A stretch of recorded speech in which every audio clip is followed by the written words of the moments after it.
Poursuivons sur les conclusions de ce sommet européen de crise sur l'Ukraine avec notre invitée Oksana Melnichuk. Merci madame d'être avec nous, vous êtes politologue ukrainienne. Les Ukrainiens aujourd'hui sont rassurés par ce qu'ils ont entendu hier à Bruxelles? Bien sûr, on est très rassurés par ça. Le mot-clé qui est dominé dans le monde ukrainien, c'était enfin, parce qu'on a attendu cette réponse européenne dès les premiers jours de la guerre, parce que je voudrais rappeler à notre spectateur que l'Ukraine mène la guerre contre la Russie depuis 300 ans, parce que l'Ukraine était colonisée par la Russie.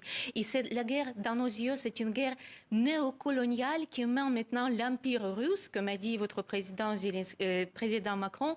Et pour le pire des choses, les pays qui étaient considérés comme leaders de le monde libre et démocratique, les États-Unis, ils sont rejoints à l'Empire russe en se positionnant aujourd'hui comme un empire néo-impérialiste.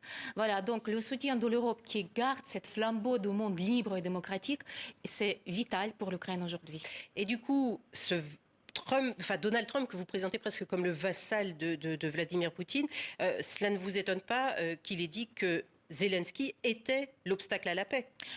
Il faut rappeler qu'à la veille de rencontre à Cabinet Ovale vendredi dernier, jeudi, il y avait une rencontre entre les Russes et les Américains en Turquie dans le consulat américain, dans lequel la décision était prise déjà pour arrêter l'armement de l'Ukraine. Et les Américains, ils ne font que répéter les récits de Poutine.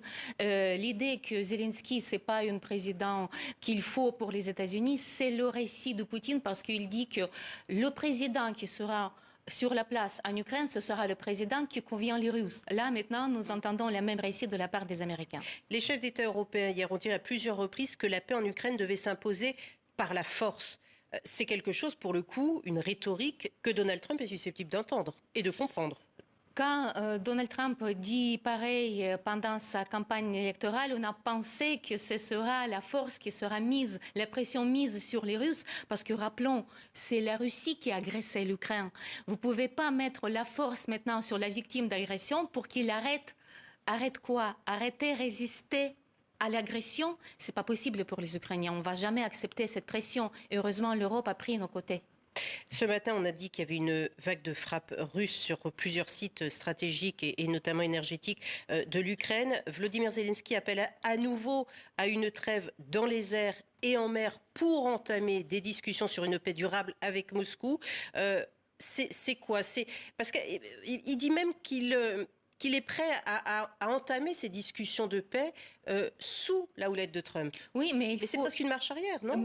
Non, c'est pas une marche arrière, mais vous savez, c'est très compliqué surveiller la frontière, parce que la frontière, la ligne du front aujourd'hui, c'est la ligne comme si la distance entre Paris et Budapest, comme dit le président Macron. Donc c'est incontrôlable, même avec les nouveaux systèmes de contrôle. Tandis que si on fait le trêve dans l'air, dans la mer, et dans l'espace d'infrastructures énergétiques, là, on pourrait voir qui a une vraie envie d'avoir la paix. Bien sûr, l'Ukraine, elle a envie du paix plus que les autres parce que c'est nous qui sommes bombardés chaque nuit, c'est nous qui sommes menacés chaque nuit, c'est nos enfants qui sont déportés. Il y a 20 000 enfants ukrainiens, je répète, qui étaient déportés par la force en Russie.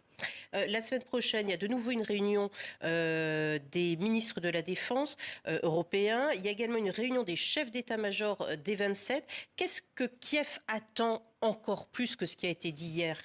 Quelles sont les attentes de Zelensky d'avant? Parlons de militaires. Nous attendons la fermeture du ciel. C'est essentiel, c'est défendre la population civile de l'Ukraine. Dès le premier jour de la guerre, Zelensky il a tout le temps répété « couvrez notre ciel, couvrez notre ciel ».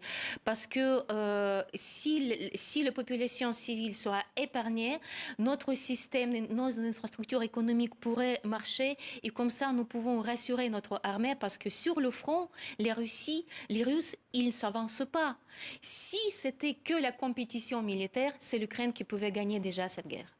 Merci beaucoup Oksana Melnichuk. Rappelons que vous êtes également présidente de Unis pour l'Ukraine. Merci beaucoup madame d'avoir été avec nous.